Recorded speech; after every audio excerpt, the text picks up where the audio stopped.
yesterday I came out and I shot all these hens here back in the hen run.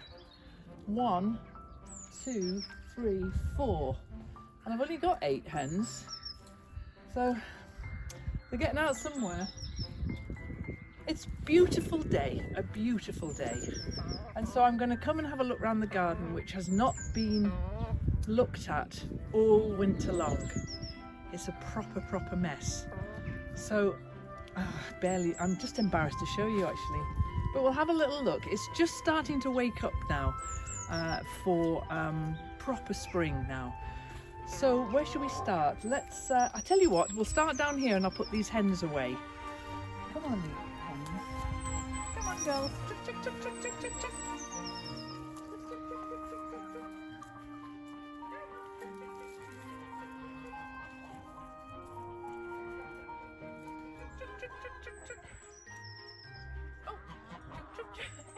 Come on, let's Mrs. Blue Leg Ring. Come on. No, don't you go out. Oh dear. Right, food then. So this is where you're supposed to live, girls. Why do you keep escaping into the garden? It's a proper problem, this actually. Because one of the reasons for getting out in the garden today is to have a look at what needs to be done in terms of early planting.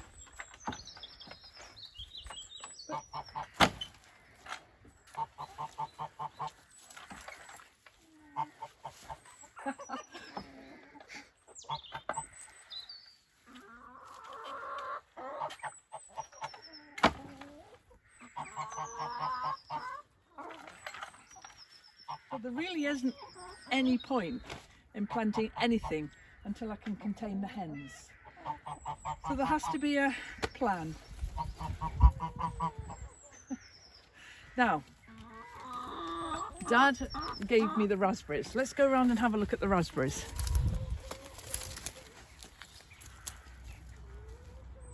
So this is the raspberry bed. It did really well last year. And these are raspberries plants that my dad gave me, a few years ago now. And they've been in this spot since 2001 maybe? Anyway, a few years.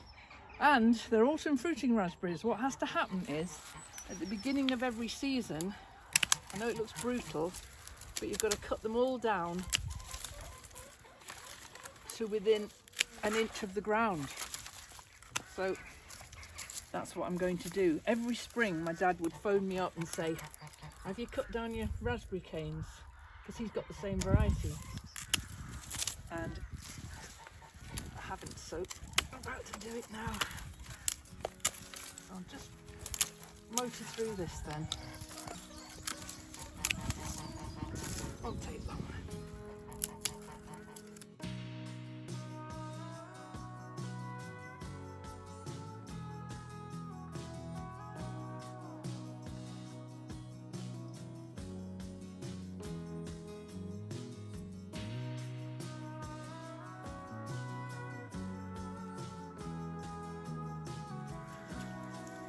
So when you're down close like this on your hands and knees, you can actually get out the nettles as well before they come head height, because these nettles here are just tiny baby nettles. If I weed them out now, they won't cause so much of a problem later in the raspberry bed. That's the plan anyway. And just come in here a bit and have a look at what I've found.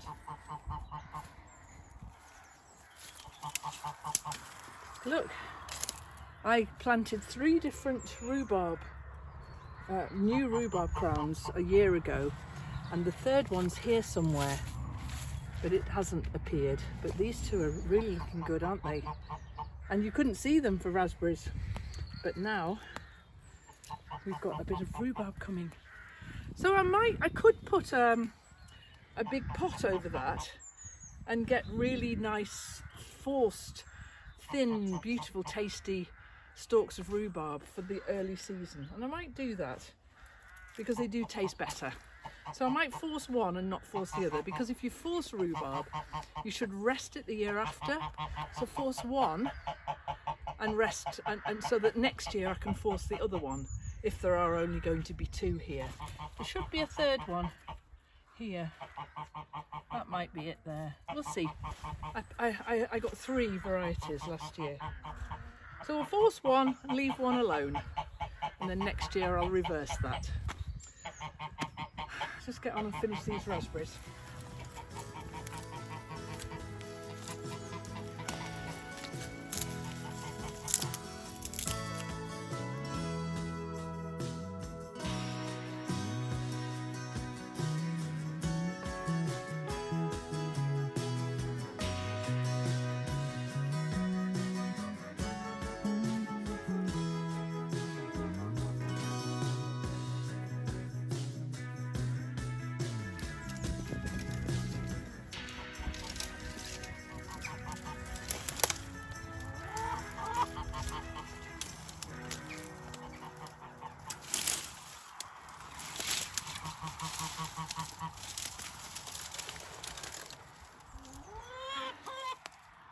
Now, because this stuff's so woody and dry, I'm just going to put it straight on the bonfire site. No plans to have a bonfire because it's very, very wet, but this will burn easily. So I'll take this over to the bonfire site. Oh, they're bringing in bright orange pollen. You can see if you can see the bright orange pollen on their backs of their legs. There's one. We'll see if we can zoom in on this. I haven't put the lid on properly. Bright orange pollen is snowdrops. So that's snowdrop pollen they're bringing in. And so yesterday I looked at all of them and I put some pollen substitute on just to give them a bit of a boost. And so they've got that, not very much, just a little bit, but they're bringing in snowdrop pollen now. That's fantastic. You can see on the pollen sacs on the backs of their legs there, that's the colour of whatever it is they're collecting. I'll see if I can find a pollen chart to show you, because every different thing has a different colour, and snowdrops is bright orange. Absolutely brilliant. So they're coming in and out really nicely there, so that's good. They've made it through the winter. Okay then, so I'm just going to take the last of those sticks across to the bonfire site, and then we'll have a look around the garden and see how many jobs there are going to be to do. Hundreds.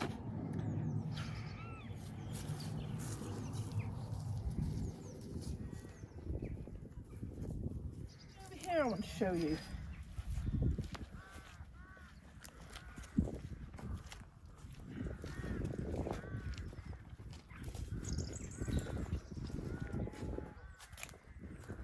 So while we've been cutting things back, I got Barry, who's a friend of mine, came and cut back the rambling rector on Monday.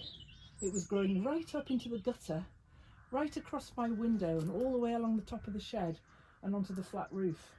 And he's done a marvellous job of cutting it back. Now, it will affect it, obviously, but it'll come back really vigorously and grow. It'll grow back again. So that was a good job, and that's on the bonsai site now too. So while we're here, why don't we have a look around the top garden? So this is what I laughingly call the herb bed, but in fact there's a bit of rosemary there. This fennel, if I cut this dry stuff down, the fennel will come back. Look, the chives are here. Now Eileen's eaten the top off them. So now that I've put Eileen back in the hen run, the chives will have a chance to improve. So there's a lot of weeding to do and a lot of mess. A lot of mess. Another job I want to do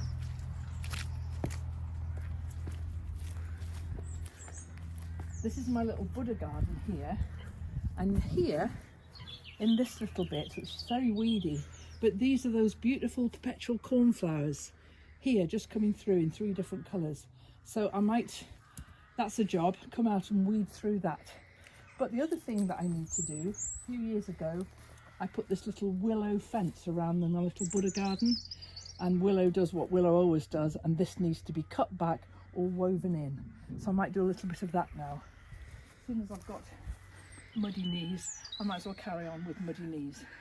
So all these stones here in this plastic's terrible stuff, isn't it? It just perishes when you leave it out in the winter. So I need to collect all those bits up in a bucket and dispose of those carefully.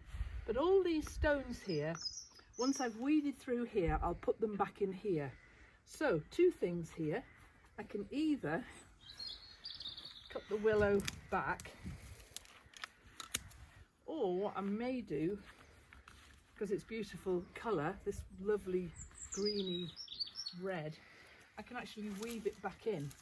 I cut some of the really thick ones, I think, but the little thin ones I might just weave them back in and make that fence a bit more willowy. Yes, I think that's what I might do this morning, is a bit of that. Yeah, cue music. When these little pussy willows appear, that's another good source of food for the bees.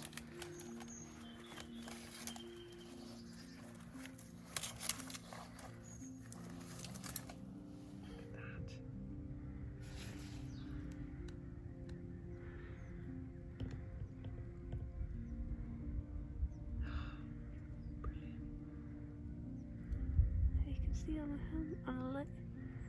See the orange pollen on her legs. Now, that's a worker bee. She will live for 8 weeks. In her life, she will make 1/12 of a teaspoon of honey.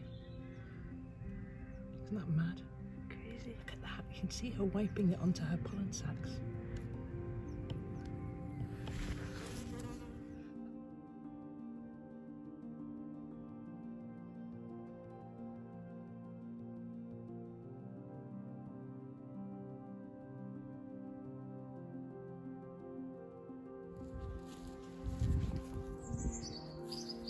That's good. So the next job here then, I'm guessing, is to bring a bucket and get all this horrible plastic picked up, weed through here and put those stones back in there. And while I'm on my hands and knees weeding, I might as well weed there as well. Curlew? Oh, so beautiful. So that's a nice job for the next time I'm outside on my hands and knees. So this stuff here is hawthorn, and it's really prickly and sharp and not very nice to have in a garden, but it's the kind of thing that farmers would grow by the mile to keep stock out of fields, keep stock enclosed, and it's a very successful plant for that. It's got a very pretty white flower and lovely red berries in the autumn, but it's got a big sharp prickle, which you don't really want in a garden. So I shall come back another job and prune back some of this hedge so that we can get in and out of the garden. This is a lovely rowan tree that I planted. It was about that big, so that one's doing really well. Rowan's a beautiful plant. So there's another willow. We've cleaned that willow up there now. There's another willow hedge that I planted 20 years ago. So let's go and have a look and see how that one's doing.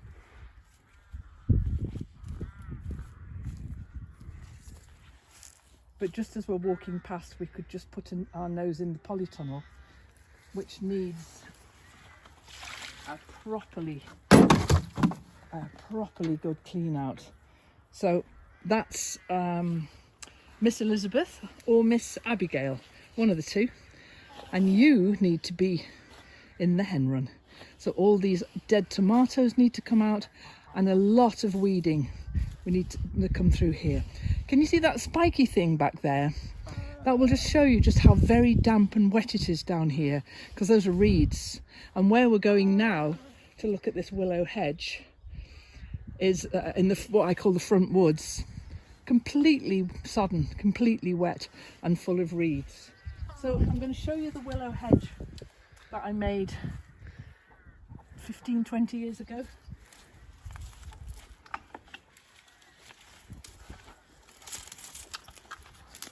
Oh, Eileen, stop making such a noise. So the willow hedge I want to show you now is this one, and it's the walkway towards the tree house.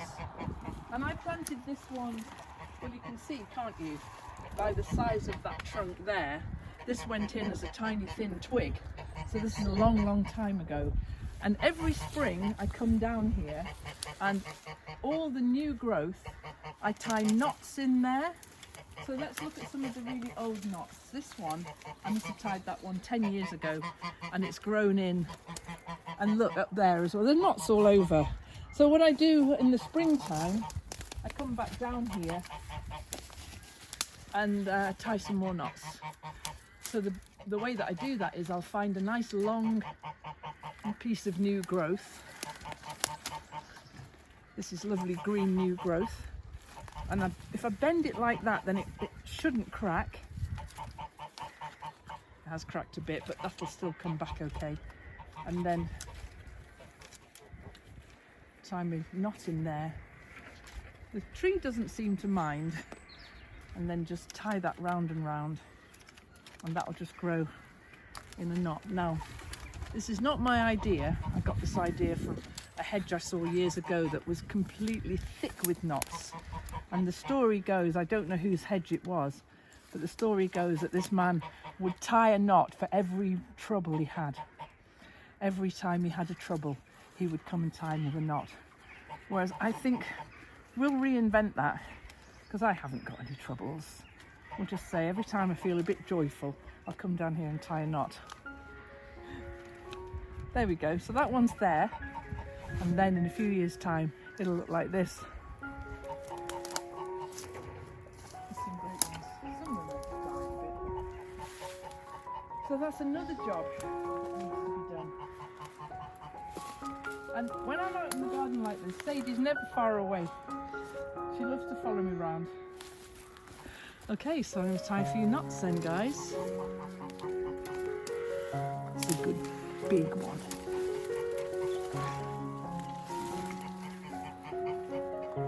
Do that one in a huge knot. So this is willow. Do it with hazel as well, I guess, but willow's the one to do it with.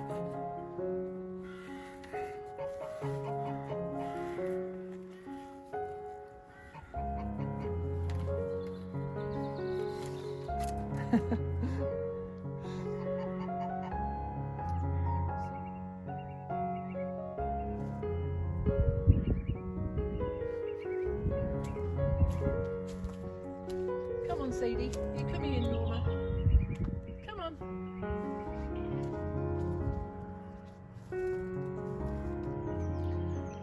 So thanks for watching. I hope you've enjoyed that video. I'm going to be making quite a few garden videos as the spring unfolds. And if you've enjoyed it, subscribe and click the bell so that you'll never miss a notification. Give us a thumbs up, leave a comment or share. And if for extra content, there's always more over on Patreon. Links in the description below. See you next time.